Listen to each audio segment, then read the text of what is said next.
Genesis Kapitulo 1 Versikulo 1 hanggang 31. Isa, In the beginning God created the heaven and the earth.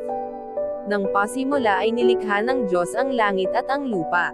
Dalawa, And the earth was without form, and void, and darkness was upon the face of the deep.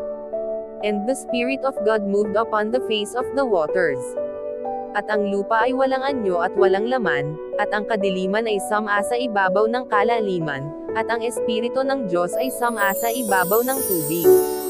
Tatlo, And God said, Let there be light, and there was light. At sinabi ng Diyos magkaroon ng liwanag, at nagkaroon ng liwanag. Apat, And God saw the light, that it was good, and God divided the light from the darkness. At nakita ng Diyos ang liwanag na mabuti, at inihiwalay ng Diyos ang liwanag sa kadiliman. 5. And God called the light day, and the darkness He called night. And the evening and the morning were the first day. At tinawag ng Diyos ang liwanag na araw, at tinawag niya ang kadiliman na gabi.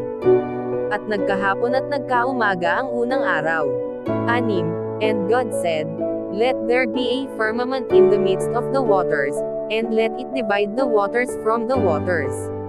At sinabi ng Diyos, magkaroon ng isang kalawakan sa gitna ng tubig, at mahiwalay ang tubig sa kapwa-tubig. 7.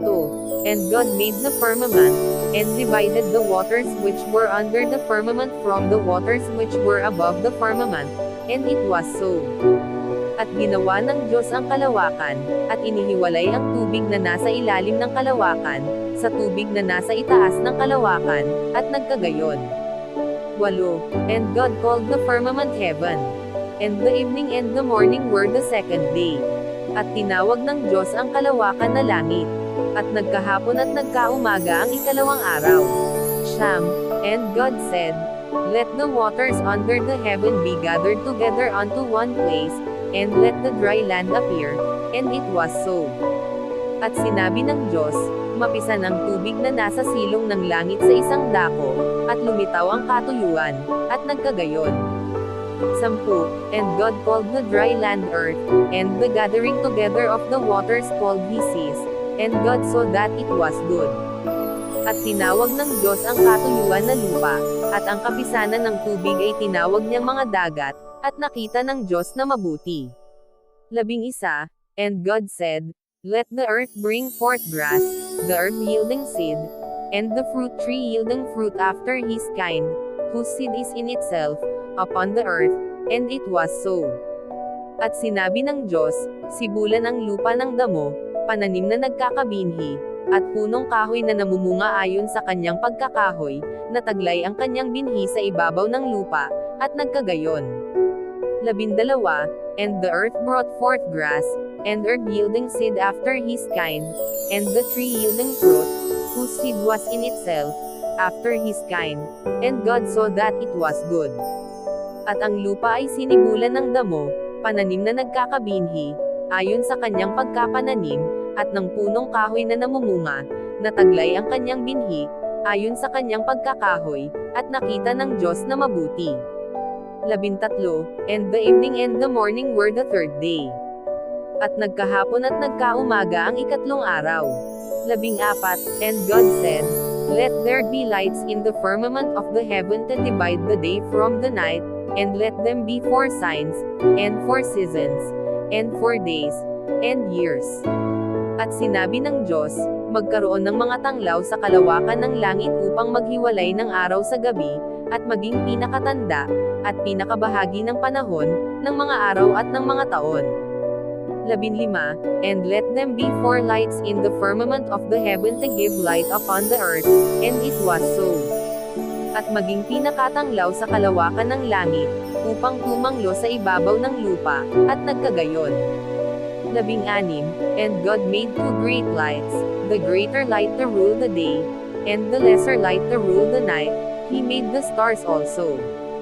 At nilikha ng Diyos ang dalawang malaking tanglaw, ang malaking tanglaw ay upang magpuno sa araw, at ang maliit na tanglaw ay upang magpuno sa gabi, nilikha rin niya ang mga bituin. 17. And God set them in the firmament of the heaven to give light upon the earth. at mga inilagay ng Diyos sa kalawakan ng langit, upang tumanglo sa ibabaw ng lupa. 18. And to rule over the day and over the night, and to divide the light from the darkness. And God saw that it was good. At upang magpuno sa araw at sa gabi, at upang maghiwalay ng liwanag sa kadiliman, at nakita ng Diyos na mabuti. 19. And the evening and the morning were the fourth day. At nagkahapon at nagkaumaga ang ikaapat na araw. 20. And God said, Let the waters bring forth abundantly the moving creature that hath life, and fowl that may fly above the earth in the open firmament of heaven. At sinabi ng Diyos, bakalan ng sagana ang tubig ng mga gumagalaw na kinapal na may buhay, at magsilipad ang mga ibon sa itaas ng lupa sa luwal na kalawakan ng himpapawid. 21. And God created great whales, and every living creature that moveth, which the waters brought forth abundantly, after their kind, and every winged fowl after his kind. And God saw that it was good. At nilikha ng Diyos ang malalaking hayop sa dagat, at ang bawat may buhay na kinapal na gumagalaw, na ibinukal na sagana ng tubig, ayon sa kanikanyang uri at ang lahat na may pakpak na ibon, ayon sa kanikanyang uri, at nakita ng Diyos na mabuti. 22. And God blessed them, saying, Be fruitful, and multiply, and fill the waters in the seas, and let fowl multiply in the earth. At mga binasbasa ng Diyos, na sinabi, Kayo'y magpalaanakin, at magpakarami, at inyong punuin ang tubig sa mga dagat, at magpakarami ang mga ibon sa lupa. 23. And the evening and the morning were the fifth day. At nagkahapon at nagkaumaga ang ikalimang araw. 24. And God said, Let the earth bring forth the living creature after his kind, cattle, and creeping thing, and beast of the earth after his kind. And it was so. At sinabi ng Diyos, bakalan ng lupa ng mga may buhay na kinapal, ayon sa kanikanyang uri ng hayop at ng mga kinapal na umuusad, at ng mga ganid sa lupa, ayon sa kanikanyang uri, at nagkagayon. 25. And God made the beast of the earth after his kind, and cattle after their kind, and everything that creepeth upon the earth after his kind, and God saw that it was good. At nilikha ng Diyos ang ganid sa lupa ayon sa kanyang uri, at ang hayop ayon sa kanyang uri, at ang bawat umuusad sa ibabaw ng lupa ayon sa kanikanyang uri, at nakita ng Diyos na mabuti. 26. And God said, Let us make man in our image, after our likeness, and let them have dominion over the fish of the sea, and over the fowl of the air, and over the cattle, and over all the earth, and over every creeping thing that creepeth upon the earth.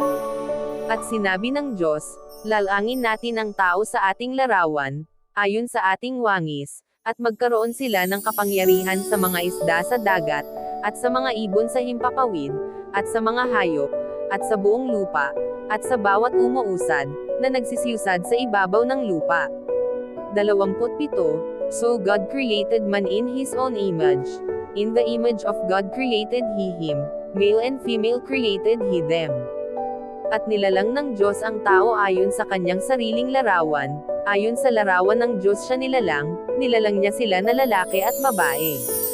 28. And God blessed them, and God said unto them, Be fruitful, and multiply, and replenish the earth, and subdue it, and have dominion over the fish of the sea, and over the fowl of the air, and over every living thing that moveth upon the earth. At sila'y binasbasa ng Diyos, at sa kanila'y sinabi ng Diyos, Kayo'y magpalaanakin, at magpakarami, at kalatan ninyo ang lupa, at inyong supilan, at magkaroon kayo ng kapangyarihan sa mga isda sa dagat, at sa mga ibon sa himpapawid, at sa bawat hayop na gumagalaw sa ibabaw ng lupa. 29. And God said, Behold, I have given you every herb-bearing seed, which is upon the face of all the earth, and every tree, in the which is the fruit of a tree yielding seed, to you it shall be for meat. At sinabi ng Diyos, Narito, ibinigay ko sa inyo ang bawat pananim na nagkakabinhi, na nasa ibabaw ng balat ng lupa, at ang bawat punong kahoy na may bunga ng punong kahoy na nagkakabinhi, sa inyo'y magiging pagkain. 30, and to every beast of the earth, and to every fowl of the air, and to everything that creepeth upon the earth, wherein there is life, I have given every green herb for meat, and it was so. At sa bawat hayop sa lupa, at sa bawat ibon sa himpapawid, at sa bawat nagsisiusad sa ibabaw ng lupa na may buhay ay ibinigay ko ang lahat na pananim na sariwa na pinakapagkain, at nagkagayon.